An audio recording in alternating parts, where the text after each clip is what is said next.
राज्यातल्या लाडक्या बहिणींसाठी लाडकी बहीण योजनेच्या 18व्या आणि 19व्या हप्त्याच्या वितरणासंदर्भात एक मोठी खुशखबर, एक मोठी आनंदाची बातमी आलेली आहे. लाडक्यांनो, मिळालेल्या माहितीनुसार मकर संक्रांतीच्या अगोदर तुमच्या खात्यावर डिसेंबर आणि जानेवारीचे 2 हप्ते 3000 रुपये एकत्रितपणे जमा केले जाणार असल्याची माहिती समोर आलेली आहे. आज सकाळपासून प्रसार माध्यमांवर, युट्यूब चॅनलवर आणि दैनिक वर्तमानपत्रावर सुद्धा हीच बातमी ट्रेंड करत आहे की लाडक्या बहिणींची मकर संक्रांत ही गोड होणार आणि 2 हप्ते 3000 रुपये एकत्रितपणे त्यांच्या खात्यावर येणार. तर लाडक्यांनो, या संदर्भातली काय सविस्तर माहिती आहे समोरच्या एका मिनिटात आपण पाहणार आहोत. त्यापूर्वी तुम्ही जर नवीन असाल तर नक्कीच आपल्या व्हिडिओ लाईक करा, चॅनलला सुद्धा सबस्क्राईब करा. असेच महत्त्वपूर्ण आणि माहितीपूर्ण व्हिडिओ अगदी थोड्या शब्दात आपल्या चॅनलवर तुम्हाला पाहायला मिळत असतात. नमस्कार, मी भाऊसाहेब गोडे स्वागत करतो तुमचं लाडकी बहीण योजनेच्या एका नवीन व्हिडिओमध्ये. तर पाहून घ्या लाडक्यांनो, मिळालेल्या माहितीनुसार लाडक्या बहिणींची मकर संक्रांत ही गोड होणार आणि लाडक्या बहिणींना डिसेंबर आणि जानेवारीचे 2 हप्ते हे एकत्रितपणे मिळणार.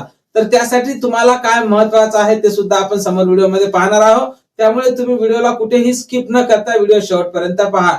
शेवटी आपण पाहणार आहोत की कोणत्या महिलांना हे 2 हप्ते मिळणार. ज्या महिलांना नोव्हेंबरचा हप्ता मिळाला नव्हता त्यांना सुद्धा या हप्ता मिळण्याची काही चान्स आहे का, हे सुद्धा आपण समोर व्हिडिओमध्ये पाहणार आहोत. तर पाहून घ्या लाडक्यांनो, 14 जानेवारीला मकर संक्रांत आहे आणि 15 जानेवारीला महापालिकेची मतमोजणी आहे आणि त्यानंतर लाडक्यांनो 31 जानेवारीच्या अगोदरच जिल्हा परिषद आणि पंचायत समितीच्या निवडणुका सुद्धा होणार आहे. तर या निवडणुकांच्या पार्श्वभूमीवर लाडक्या बहिणींना डिसेंबर आणि जानेवारीचे हप्ते हे एकत्रितपणे मिळू शकते असा अंदाज आता वर्तवला जात आहे. पण फक्त डिसेंबरचाच महिना झालेला आहे, त्यामुळे माझ्या मते तरी फक्त डिसेंबरचाच हप्ता येईल. पण या प्रसार माध्यमांवर आणि दैनिक वर्तमानपत्रावर जी बातमी ट्रेंड करत आहे की 2 हप्ते एकत्रित दिले जाऊ शकते, तर लाडक्यांनो काळजी करू नका, 2 हप्ते सुद्धा तुम्हाला एकत्रितपणे दिले जाऊ शकतात. तर यासाठी कोण महिला पात्र असणार आणि हे पैसे कधी लाडक्या बहिणींना मिळणार हे सुद्धा आपण आता पाहणार आहोत. तर पाहून घ्या लाडक्यांनो, ज्या महिलांना नोव्हेंबरचा हप्ता मिळाला होता आता त्या महिलांना पैसे मिळणार यात काही शंकाच नाही. ते आता इथून समोरच्या हप्त्यासाठी पात्र असणार आहे.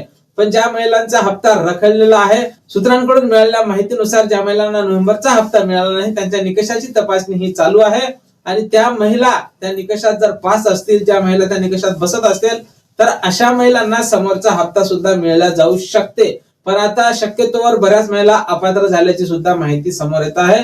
पण ज्या महिला पात्र असतील त्यांनी काळजी करू नका, तुमच्या निकषाची तपासणी ही सुरू आहे आणि लवकरच तुम्हाला सुद्धा एक सुखद बातमी येऊ शकते आणि अचानकपणे तुमच्या खात्यावर नोव्हेंबरचा हप्ता हा जमा केला जाऊ शकते. त्याचसोबत लाडक्यांनो, डिसेंबर आणि जानेवारी संदर्भात जी माहिती समोर येत आहे 2 हप्त्याची, तर तुम्हाला डिसेंबर आणि जानेवारीचा जर 2 हप्ता एकत्रित येत असेल तर कमीत कमी 8 ते 10 तारखेच्या जवळपास याचा GR यावा लागणार आहे. आणि जर 2 हप्ते एकत्रित येत असेल तर नक्कीच या 2 दिवसात GR येईल आणि 14 तारखेच्या अगोदर म्हणजेच मकर संक्रांतीच्या अगोदर लाडकी बहीण योजनेचा 18 आणि 19वा असा 2 हप्ते तुमच्या खात्यावर वर्ग केले जाणार आहे.